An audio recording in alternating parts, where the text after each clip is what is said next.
that they'll want to know, when they say what's his name, they'll want to know which midah, which characteristic, which attribute is Hashem revealing himself through the Geula. What is the midah that Hashem reveals through the Geula? And of course, it has to be understood that a midah, what a midah is, a Kadosh Baruch Hu Ba'atz Muso, in himself, is beyond any kind of understanding that a human being can have. But we do understand to a certain extent in the way that he interfaces with his creation. We see sometimes Hashem is merciful, sometimes there's a midah of din, of strict justice. So what is the midah? What is the midah by which Hashem will conduct the Geula? That's when they said to him, what is his name? Not what is the midah through which Hashem will reveal himself through the Geula from Mitzrayim. And Hashem answered to him in the next pasuk, and he says, Vayomer Elokim el Moshe, God says to Moshe said to Moshe, Ekia asher Ekia. This is the name. I will be that which I will be. Now, Ekia is a name of Hashem. The Rashbam says that it's actually the names Yud Kei Vav Kei and Aleph Kei Vav Kei, Aleph Kei Yud Kei are the same. One is, so to speak, from Hashem's point of view, how Hashem refers to himself, Ekia, and Yud Kei Vav Kei, Hashem is the name which is, of course, the Yud denotes the masculine singular, so that's the way we speak about Hashem, so to speak. But this is the name, Ekia Asher Ekia. What does this mean? This is the name of the Geula. And the reason why this is important, apart from anything else, is that the Geula which we wait for on a daily basis parallels the original Geula. As it says, if you look at number 2 in Sefer Micha, Kimei tzeitzcha me'eretz Mitzrayim arenu niflois. Just as when you left the Me'eretz Mitzrayim, I will show you in the Geula Atidah, the Geula to come in the future, B'mheim Romenu. We will see the same, we will see miracles. And in point of fact, if you daven Nusach Sfarad, you'll know in the Kedusha of Keser, in Musaf, Hein ga'alti acharis kareishis. Behold, I have redeemed you, acharis kareishis, the latter one as the first one. So what we will expect to see in the Geula that's coming, B'ezrat Hashem B'korov, will be a parallel, will be a rerun, so to speak. There are things that we can learn from Geulas Mitzrayim, because that's the way it'll be in the end. And therefore every detail of the Geula from Mitzrayim is relevant to our future. Now the Arizal says that the name Ekia, the Gemara of Ekia is 21, right? Aleph, Hey, Yud, and Hey. 21. And if you take Ekia, Asher Ekia, you take that, I will be, that will I be, you turn the Ekia by itself, you get to 441. 21 by 21 is 441, which just happens to be, and it's not that it just happens to be, but it is, and we'll examine that a little bit, the gematria of Emes. Thank you very much. And Emes or Emet is truth.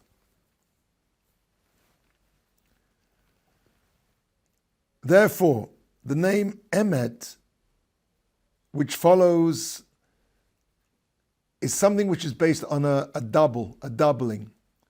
Something which is parallel, multiplying something by itself. You understand what I'm saying? The gematria is a multiplication of 21 by 21. Ekia asher Ekia means that Emes is in some way a revelation to the ultimate degree of emes, it parallels the multiplying of something by itself. This is the essence of emes, true emes. It's something where each part of it becomes, so to speak, extrapolated, becomes extended to the maximum it can be. We've seen this concept before. Do you want to, I don't know if it's going to picked up by the, you could turn it off, it's fine. I don't know if it's going to bother the recording, but it certainly bothers me. Thank you very much. This idea of something which is double, paralleling itself, the ultimate expression of something is the thing times itself. For example, as we've seen in previous shirim when we've talked about the number 7. 7 is this world, 7 days of creation. The 7 days of creation, the 6 days of the physical creation, followed by Shabbos, which is the completion of Olam Hazeh. Olam Hazeh is 7, Chanukah Bris Milah is 8. There are 7 notes in the diatonic scale, 7 scales in the rainbow, as we've said many times before. And if you want to get to the essence, the maximum extrapolation of 7ness, the maximum that this world can ever be would be 7 by itself, which is 49. That's the 49 days of the Omer, leading up to the point of the 50th day, which is a day beyond this world, so to speak. That's the day of Shavuos. And that's why we don't count it. We can't count what 50 connotes. Of course, there's a number 15, but as we said before, that's something which is beyond counting. It's beyond being able to put into the confines of mispar, of number. In point of fact, Mitzrayim, just parenthetically, is Meitzer Yam, is a boundary. Meitzer is a boundary placed on Yam, which is Gematria 50. The whole idea of Mitzrayim is to limit, to keep things within the bounds of this world, to not allow the Jewish people to achieve that supernal connection to what 50 represents, and that's why they had to leave Mitzrayim and go into the desert to Har Sinai on that 50th day to receive the Torah, which is beyond this world.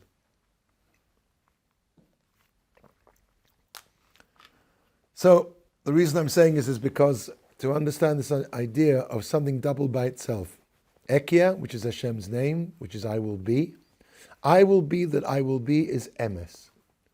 The ultimate emes, the ultimate expression of emes, only comes through this process of Ekia Asher Ekia, which is the Geula Shlema, which we are waiting for. As we said, Achris Kereishis, paralleling that Yetzias Mitzrayim, that original Golus. We are in the last of the 4 exiles, Babylon, Porus and Madai, Persia and Media, Yovan, Greece and Rome. And here we are, right at the end, waiting for the Geula, Achris Kereishis. At the end it will be like the same. Ekia, Asher Ekia will be revealed. That truth, that emes will be revealed, and it's going to be revealed in a very special way, just as it was when Moshe went to Klal Yisrael, and when they asked him, what is the midah? Basically he was saying, the midah that you will be revealed, you will be deemed by, is the midah of emes. Ekia Asher Ekia, 41. Let's have a look at the Medrash. A Medrash we've spoken about before, but in a slightly different context. Rabbi Simon says in the Medrash that when Hashem was about to create mankind, the Malachei Asharis, the ministering angels, were divided as to whether man should be created. Hashem, so to speak, showing the Anvanusa Shel Mokum, the humility, so to speak, of Hashem, consulted with his Pamalia Shel Malia, his heavenly court, whether man should be created or not. And some argued against man's creation and some for it.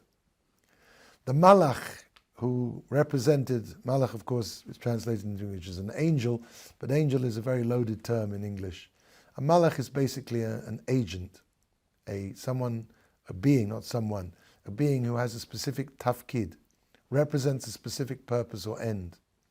So the Malach, which embodied, personified, if we can use the word personified, is not a person, of course, but embodied. And of course, embodied is also got a good word because angels don't have bodies. But, of course, language breaks down here. But the angel who encapsulates, there we go, maybe that's okay.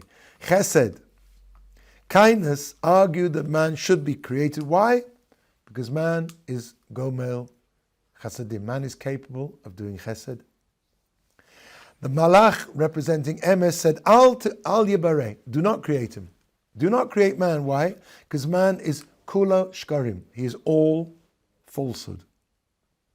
It's not just that man tells lies. That is his essence. He is a shakran. He's kula shakar.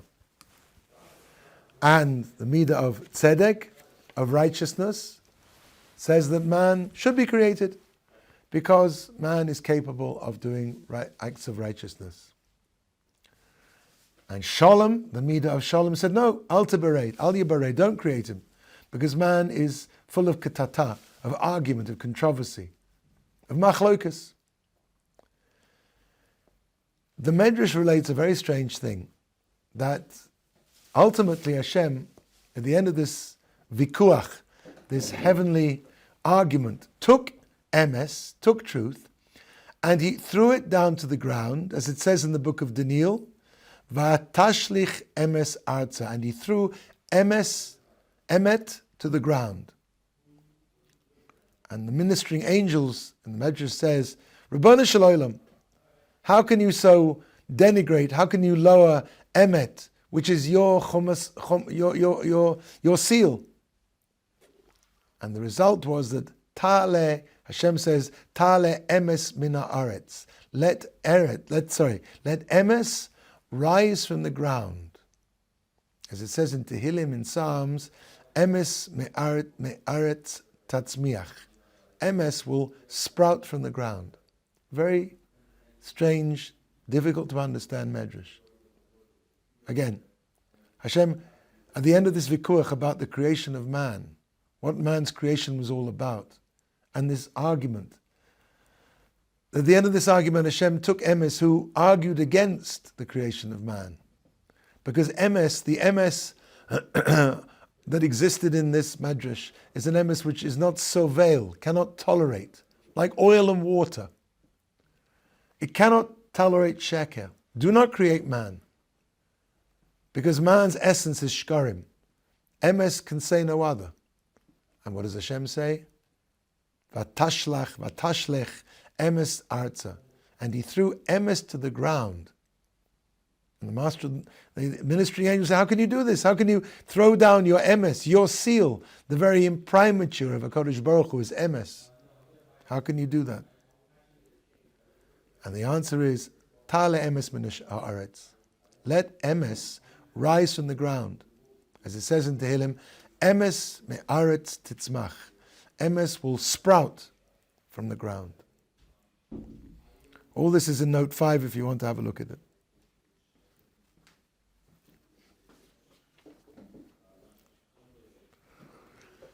And maybe we'll just read it now in Hebrew, as you now know what it's going to be saying. This is the Medrash Rabbah in Bereshis Parashas Ches, Piska Chet, Ches, Amar Rabbi Simon. Said Rabbi Simon, B'shah sheba Kadosh Baruch Hu livros es ha'olam, es ha'adam. When Hashem came to create man, Harishon, the first man, Naaseh malchei ha'shares kitim kitim. The ministering angels made themselves into groups, chaburos chaburos, and various sections. Mehem omrim al di'bareh. Some of them said don't create. Excuse me.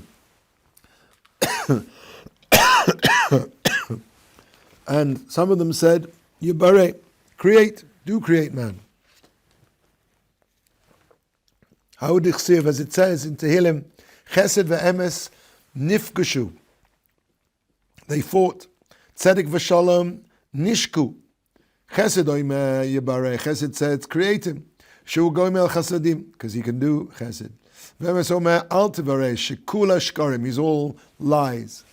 Tzedek omer Yibare, create man. Shemot say tzedakos. He does righteousness. Shalom omer al diyabare, don't create. Tekule katota. He's all argument. He's argumentative. He's all argument. He's all machlokas. Maaseh HaKadosh Baruch Hu. So what did Hashem do at the end of this? Not al emes. He took emes. Ve'eshlichu la'eretz. He threw it to the ground. Ha'ud ichsiv, as it says in the prophet Daniel, Vatishlech emetz arza. Hashem threw emes to the ground. Amru malachi Asharei, said the ministering angels, Lifnei HaKadosh Baruch Hu, Rabbanu Olamim, Master of the worlds, Ma ata mavazer tachsim al tichsia. Why are you being disparaging? You're denigrating your very seal. Tale emes min haaretz, said Hashem, let emes rise from the ground. Hadu chesiv, as it says in Tehillim, emes me'eretz titzmach. The truth will sprout from the earth. So let's understand this. Let's first of all understand what is this denigration, this throwing of the truth to the ground. Why does Hashem have to cast emes to the ground only so that it should rise up again? Now this pasuk of Vatishlech, emes arza, is quoted in connection with a pasuk describing Golus. There's a vision of Daniel where Daniel has a dream about the 4 exiles.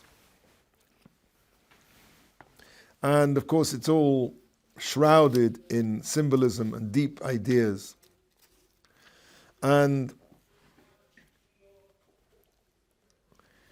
he has a dream. I raised my eyes and looked, and behold, a ram is standing before the stream. This has horns, the horns are high, but one is higher than the others. I saw the ram going, I cut a bit there, I saw the ram going westward, northward and southward. And no beast could stand before it, nor could anyone rescue from its hand. It did as it pleased, and it grew. This is a dream about the 4 exiles. Eventually,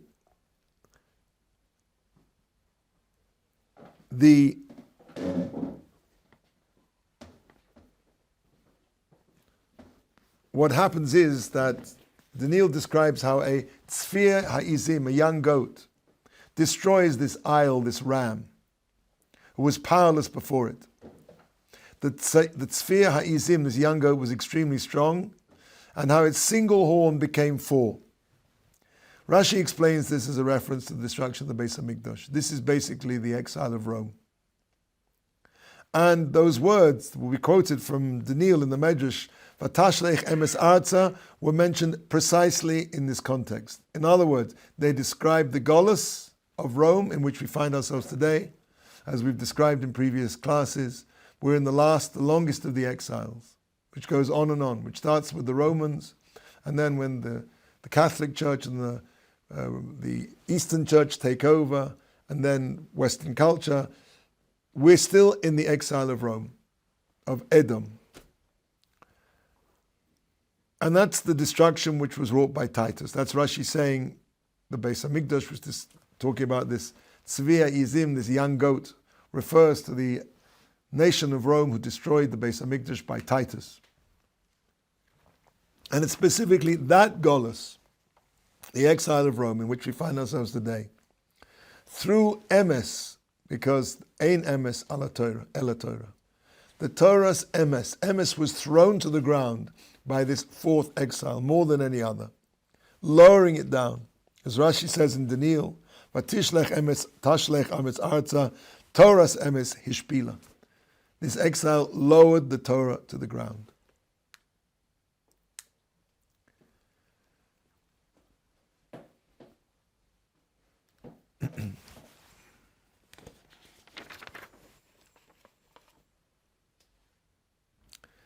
The answer to the questions we've been asking are that essentially there are 2 stages of emes. There's emes, there's an ekia, I will be, which is the unfinished, if one could say such a thing, form of emes. And there's ekia asher ekia, which is in its doubling 441, which is the gematria of emes. Emes in its completed state. The emes which cannot surveil sheker, as we said before, is the emes which says, do not create man.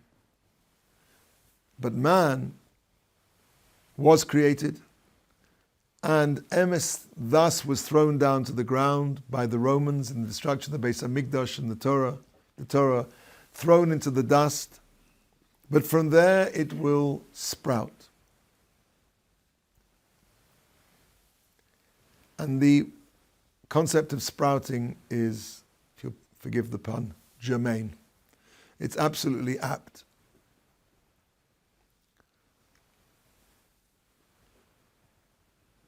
Every act of planting, as we mentioned in previous shirim, is basically, if you've ever planted a seed, you'll know that when you plant a seed, the plant doesn't grow from it. What happens when you plant a seed is it rots. The seed rots to a point of almost complete non-existence. There's a Gemara, similar idea, in Maseches Truma, which asks the question, what happens, is an egg from an animal which is a treifa, not a tome animal, we're not talking about a bird of prey, a chicken, let's say, a kosher animal. But we know that this animal is a treifa. What does it mean, a treifa? A treifa means a kosher animal which is not going to survive a year. It has, before the year is out, it will die. It has some lesion on the lung. It has some disease which will make it die within a year. This is called a treifa. Now, an egg from a kosher animal, which is a treifa, can you eat it? Is it also a treifa or not? And the psak is no, it's not. You can eat it. Why? Because, maybe we should look at this Gemara here now. Avagabi Beitza. This is note 10. This is Talmud Bavli. Seches Truma Daf Lamed Aleph. Aval Gabi Beitza. Ema Godla Lechi Masrach. Because when it grows, the chick, the egg. I'm sorry, I said this wrong, excuse me. I'm sorry. Etch a sketch. Back up. We're talking not about an egg. We're talking about a chick. A chick that was hatched from an egg from a Beitzah treifa. Can you eat the chicken? Is the chicken going to be kosher? Or is it going to be a treifa, seeing as its mother was a treifa? And the answer, it's kosher. Why? Because in order for this chick to come to life, the egg had to rot, to become foul, malodorous, decompose, and it's only through that process of decomposition that, and when it becomes no longer edible, and only after that it becomes a new life, and therefore you're permitted to eat the chick. It's an entirely different entity from the treifa which laid the egg.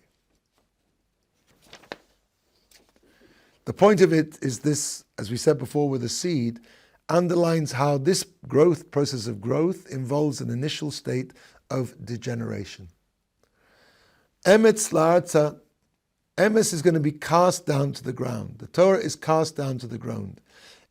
The way emes will re-emerge in its perfect state is only through this process of decomposition and becoming regenerated. That is the stage of, that's the ekia asher ekia.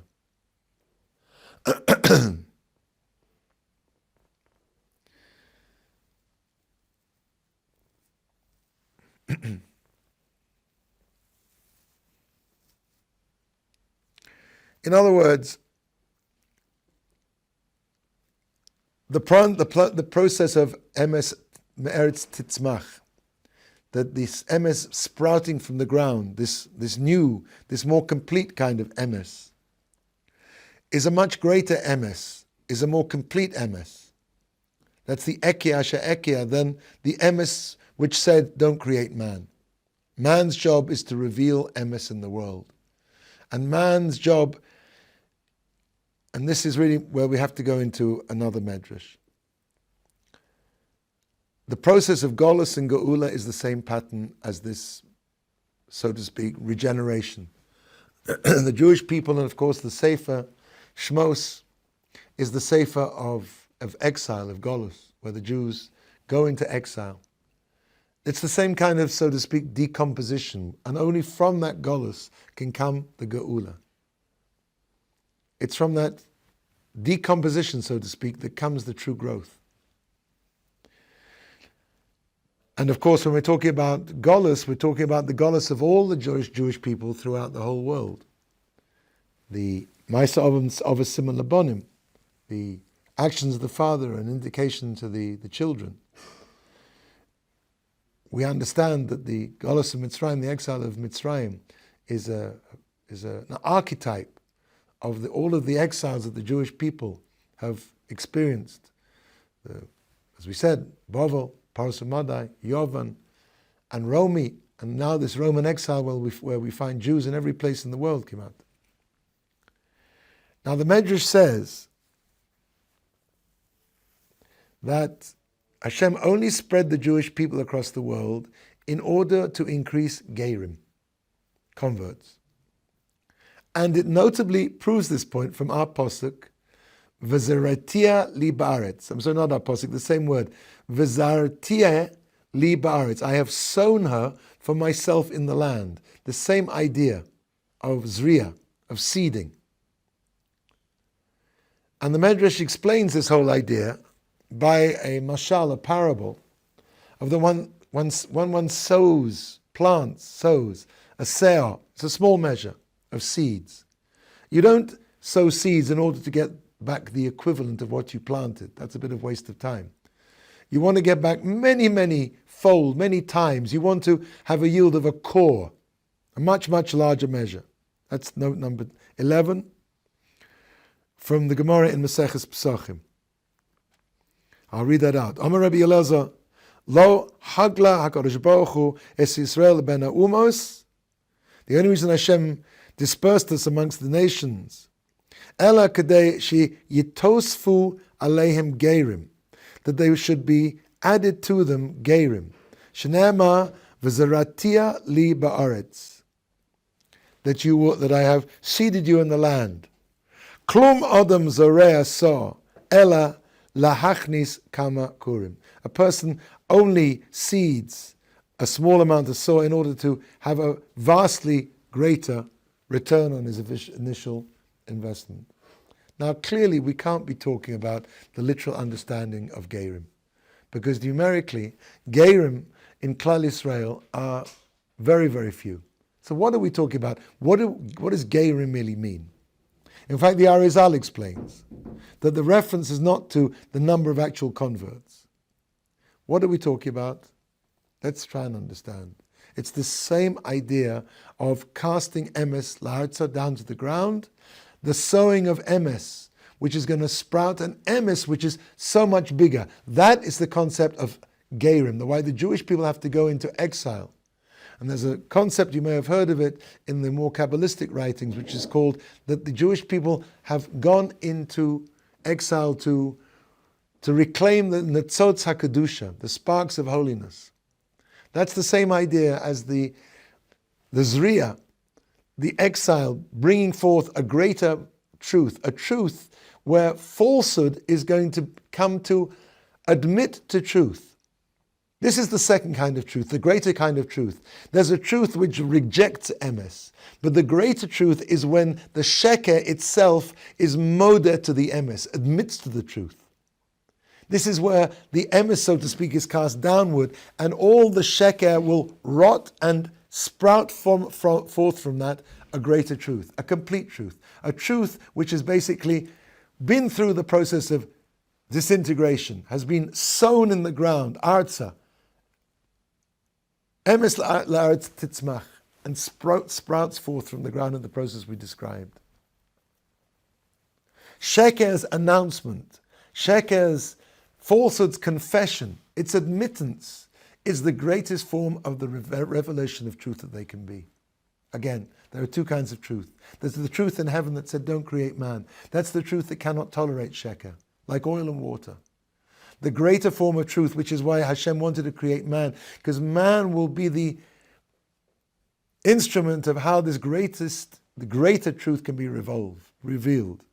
In the time of the Geula Atida, the Ekia Asher Ekia, the truth in its greatest form, the doubling of the Ekia, the 441, the truth in its most perfect form will come through the lowering of the Torah into the dust, so to speak, to the land, and the regeneration, where through this process of seeding Gerim, this will be the result by which the whole world of Sheker that we live in, every culture has its Sheker, every culture has its, and this is why they hate us, because there are Jews in every culture who sit there and they learn their Torah and we refuse to become part of the host culture. And that's something which is basically, and by doing this, we highlight, we illuminate what their sheker is, and they know it. When a Jew learns Torah, that's like a powerful light which makes the sheker admit upon itself, I'm sheker. And for that we're hated. And we can understand why that hatred is. Because that's a searchlight, that's a blowtorch, which pierces through to the very heart of that culture and makes it admit about itself, yes, I'm sheker, this is nonsense. I mean, we all see this. We're all very influenced by the secular world. But if a person owns up, he sees that it's a world of absolute sheker. Emes, true emes, arises from attempts to nullify it. The greater the nations of the world, the cultures of the world that we've been through in our exiles, the greater their attempt to seal our mouths, to put an end to our Torah, as the Romans tried to do, as the Spanish Inquisition tried to do, as the popes in Rome tried to do, as Yamach Shemot tried to do. All that is basically feeding the process of emes me'eretz titzmach.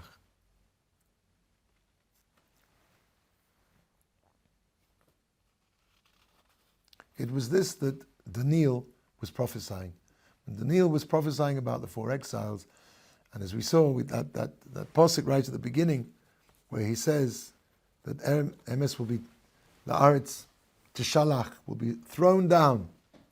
That's what he was saying. It'll be thrown down, yes, but it will convert. It will bring up with it all the admittance of all the sheker, and that will be the greatest revolution of the truth.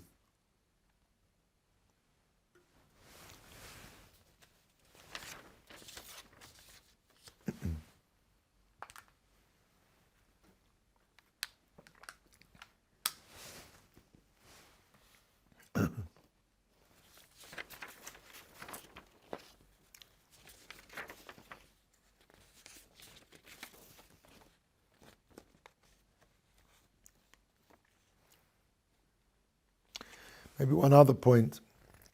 The book of Shemot, the book of names, as we said, marks the passage from the realm of the Avos, the forefathers, to the Banim.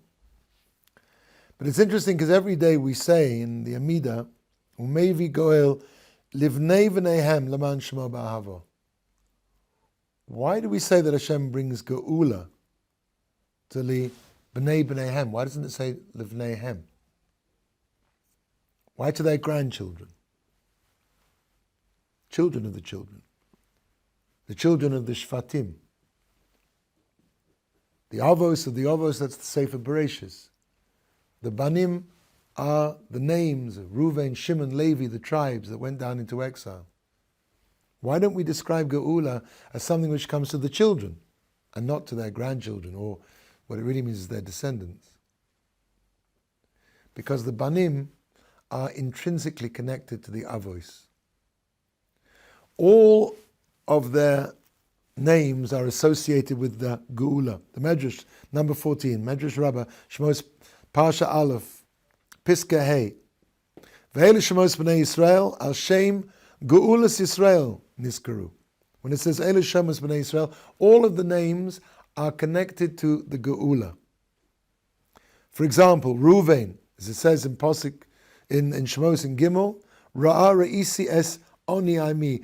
I have seen the affliction of my people, says Hashem, and he'll bring the Geula. So Reuven is a name of Geula. Shimon is a name of Geula. How do you see this? As it says in Pasuk Beis, V'yishma Elokim es nakosam. Hashem hearkened to, heard their screams, their cries. Shimon, Shmiya, name of Geula. It's only, in other words, that the Shvatim were intrinsically connected to the Avos. Because, as I just demonstrated, their names were directly associated with the Geula. They, by virtue of the fact of their connection, they, so to speak, exist in a realm of Geula. Golus, exile, the book of Shmos, the descent into Egypt, can only be applied to their children, to the grandchildren. Because those grandchildren, the Bnei Banim, it's only that Hashem can bring Umevi Goel Levnei V'neihem. The Geula can only come to someone who's in Golus, and who's in Golus? The Bnei V'neihem. Us, the grandchildren, the descendants. We are no longer connected to the Avos in the way the Shvatim were, Reuven, Shimon, Levi. Because the true manifestation of Golus, through which the emes, and only the emes can grow, through the putrefaction of Golus, through the exile, the emes la'aretz titzmach, the emes will be thrown down to the ground. That can only come through the grandchildren. The children themselves are too connected to the Avos. That ultimate revelation of Geula, of emes, can only come through the Bnei V'neihem.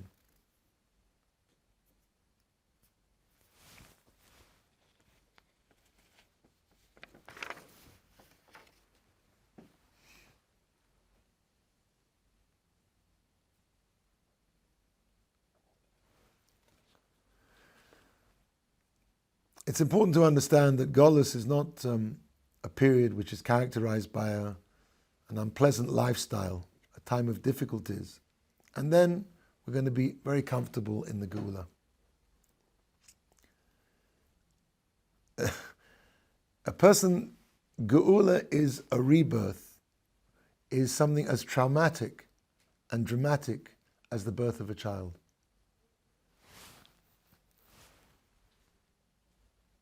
Something, that's the Geula. It says we talk about the Ichvasa de Mashiach, the birth pangs of Mashiach. This is not merely a nice simile, a moshal, parable. There will be a mapecha, an overturning of the current order in a way which will, for somebody who's not unprepared for it, he'll be completely shattered by it. We're going to see a world very soon where everything that the world holds to be dear, in a split second, will just be revealed to be nothing. The most cherished beliefs, values of the secular materialistic world, all its values of style, of celebrity, of money, of culture, are going to be shown, and everybody will see it will be completely worthless. People will be shaken to the quick. They will have nothing to hang on to. It's like, quite literally, the rug will be pulled from under everybody. And that will be the revelation of Sheker being modeh to emes.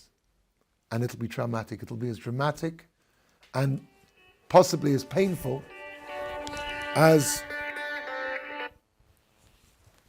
that process of a birth. Each one of us is trapped in our own world of Sheker. Let's be honest. It's very difficult. We dream their dreams. We wear their clothes. We are so enmeshed in the sheker of the world, the secular world, of this final exile, The time, the book of Shmos, the book of names, is a time where we, the B'nai V'neihem, our job is to connect, to realize that our job in Golus is to reveal that emes which has been cast to the ground. And it's through us that sheker will be revealed. And Hashem should help that we should be able to prepare ourselves adequately for this tremendous earthquake, this tremendous upheaval which is coming very soon. And wake ourselves up from this very comfortable dream that we have our little niche here in the secular world, and to rise to the status, rise to the level where we will be the ones who will be the agents by which sheker will finally confess, admit, an emes, the Shem Ekia She'ekia, that Hashem will finally, I will be that I will be, that Hashem's name will be revealed to all the nations of the world. May it come speedily in our days.